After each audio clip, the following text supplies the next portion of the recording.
Bon dia a tothom. Doncs, senyores i senyors, benvolguts amics, des de la nostra última manifestació d'octubre del 2020 lamentem la desaparició d'alguns del nostre compatriota meritoris. Catalans, respecteu llurs memòries i inspireu-vos dels seus exemples. El 15 de desembre va ser incinerada al crematori de Canet del Rosselló Monique Subsol, nascut de Tixier, 74 anys, era soci del campanar sardanista de Cotlliure, ballava la sardana i cantava a la coral del seu vilatge, feia també part de l'associació de la Flamme del Canigó.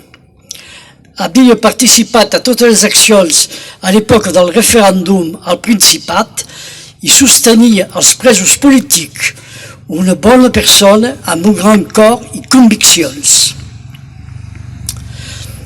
Les obsèquies de Joan Maria de l'Any, 84 anys, han estat celebrades el 16 de desembre a l'església de Moriàs.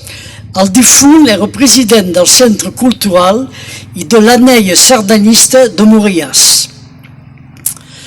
Els funerals de Pere Elies i Malirac, 82 anys, han tingut lloc a Pollestre en la intimitat familiar més estricta per no disturbar la gent, com deia el difunt.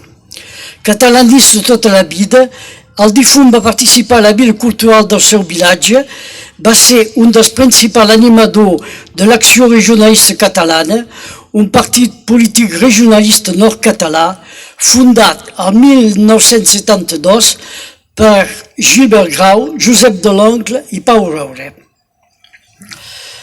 El 2 de gener van ser celebrades les obsèquies de Pere Cantallube, 92 anys, a l'església de Ceret. De mare catalana, el difunt era l'autor d'una vintena de publicacions en francès sobre la regió. Era soci actiu i fundator en 1990 de l'Associació pel Patrimoni de la Vall de la Roma. Els funerals de Cristià Sotrel, 78 anys, han tingut lloc el dimarts 26 de gener al funerarium Vila de Prada del Conflent, seguit de la seva cremació al crematorium de Perpinyà, dins intimitat familiar. L'interessat era soci del casal del Conflent i membre de la colla castellera Els Pallagos del Conflent.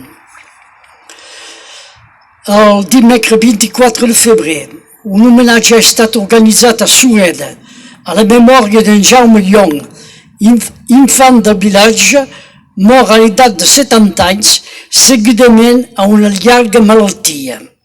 El difunt era l'autor d'una obra teatral particularment important, 3 obres, de les quals 2 traduïdes en provençal i jugades per la tropa di Leventi, i 11 altres interpretades pel grup Ultrera. L'editorial Trabucaire ha publicat Benvingut a Torretland, una comèdia de 3 actes. La seva producció literària és lligada a la trajectòria del grup teatral Ultrera de Sureda. Es tracta de la més antiga tropa de teatre a la Catalunya del Nord. Creada l'any 1969 pels germans Young, ha organitzat 300 representacions. Ha fet els seus adeus al públic al final de 2019, després de 50 anys d'activitat. Ha defensat sempre el català dins la seva variant rossionesa, il·lustrat amb orgull un teatre popular i local. Originari d'Elna, Joan Lluís Prat, ha mort a l'edat de 77 anys l'11 de març de 2021. Una cerimònia civil ha tingut lloc el dimarts 16 de març al crematori de Perpinyà. Filòsof i antic professor de filosofia, animava un blog a internet on publicava informacions i de les reflexions personals sobre subjectes molt divers. Havia publicat l'any 1997 a Perpinyà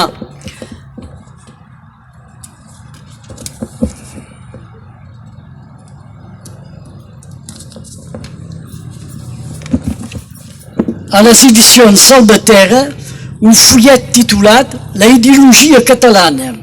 I havia estat un dels principals animadors d'Unió per la Regió Catalana, URC, una associació política creada al 1983 a la Catalunya del Nord.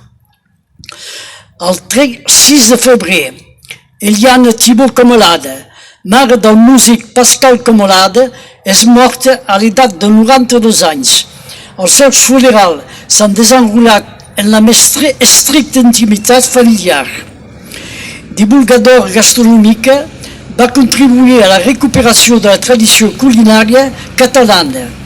Formada en higiene i ciències de l'alimentació, engegà als anys 70 un enorme treball de recerca sobre el període medieval de la cuina catalana als arxius de Montpellier i de Barcelona. Resultat de la seva recerca, la publicació de més de 50 obres, vídeos o CD sobre la cuina catalana, de la qual la cuisine catalana, en 2 volums, regularment reeditat des del 1978, també va organitzar els tallers de cuina dia des del 1885, va rebre la Creu de Sant Jordi l'any 2009 pel conjunt de la seva obra. Joan Iglesias, alias el Paixà, ha mort el 7 d'abril als 95 anys, amb altres personatges com Francesc Pujada, havia posat en marxa el cerimonial de la Flama del Canigó. Al 1963 havia començat la tradició de portar la flama al Castellet de Perpinyà per encendre les fogueres del Rosselló, de la Vall de la Tet i del Vallespí. L'any 1966 es va encendre una gran foguera al Coll d'Arres amb el nom de Foc de Germanó del Coll d'Arres. A partir d'aquesta data, la flama del Canigó es va estendre a poc al conjunt dels països catalans. Antoine Duroux ha mort el 26 de maig del 2021 a Versailles a l'edat de 93 anys. Amb aquesta desaparició a la ciutat de Perpinyà ha perdut un dels seus més grans historiadors. Després d'una carrera d'urbanista, s'havia interessat al desenvolupament urbà de la capital del Rosselló. Ha presentat una tesi doctoral l'any 1993 sobre el tema a la Universitat Montaigne de Bordeus i ha elaborat més endavant un pla en relleu de la ciutat. El 2 de juliol, defunció de Claudi Rey, 75 anys.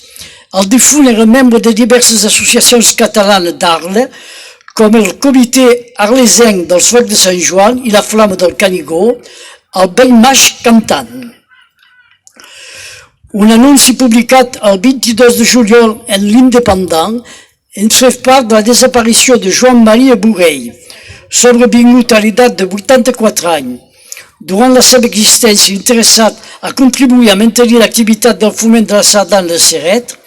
Segons la seva voluntat, el seu cos ha estat transportat a la Facultat de Medicina de Montpellier i una missa celebrada a la capella de Sant Ferréol.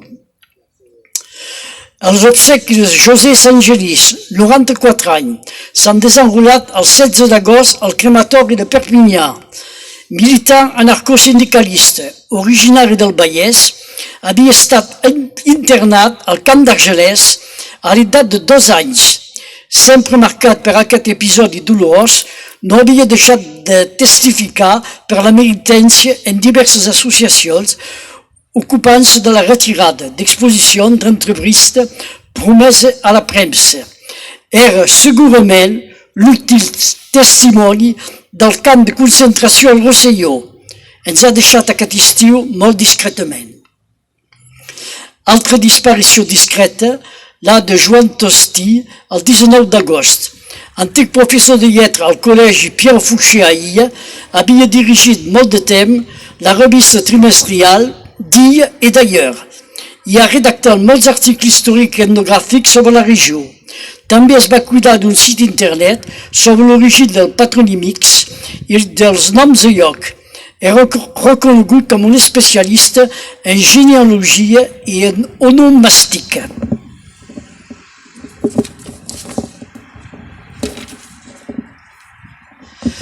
El 30 d'agost ha tingut lloc al crematori de Perpinyà el funeral de Rosa Pairó. Molt de temps mestre d'escola a Prada, feia part del casal del Conflent des de la seva creació. Sempre fidel, participava regularment a les propostes culturals de l'associació. L'escriptor Renard Laura Portet ha mort el 5 de setembre a 94 anys en una residència de persones grans a Elna. Originari de Sant Pau de Fonollet, era un dels escriptors més rellevants de la literatura de la nostra regió i expert en toponimia i onomàstica. Va treballar als gèneres de poesia, narrativa breu, novel·la, drama i assaig. Una de les seves obres més reconegudes és Castell Negre, un recull de narracions breu. En 1976 va rebre la Flor Natural al Joc Floral de la Ginesta d'Or de Perpinyà, el 2004 el Premi Ramon Juscosa de narracions curtes i la Creu de Sant Jordi. El 2017 també va rebre el guardó memorial Col de Manrella a la 39a trobada Col de Manrella. El 18 de setembre, les obsèques religioses del senyor Aubin Rocà, antic alcalde, han estat celebrades en l'església de Prats de Molló.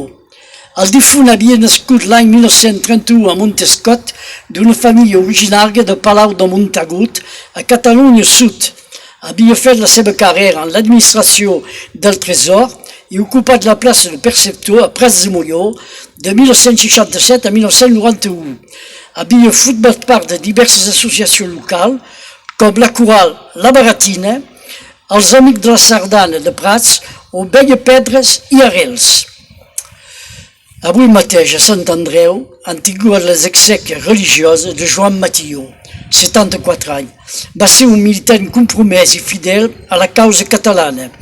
Va participar en moltes associacions, com els Catalans de París o la Flamme del Canigó. Membre fundador del Cercle Alfons Milla i ocupava la funció de tresorer. Va jugar també un paper molt important dins el procés d'introducció de la francmaçoneria catalana a casa nostra i va ser el venerable del taller Rosselló número 7 del Gran Orient de Catalunya. He dit. Un aplaudiment per a totes aquestes persones que han fet tant per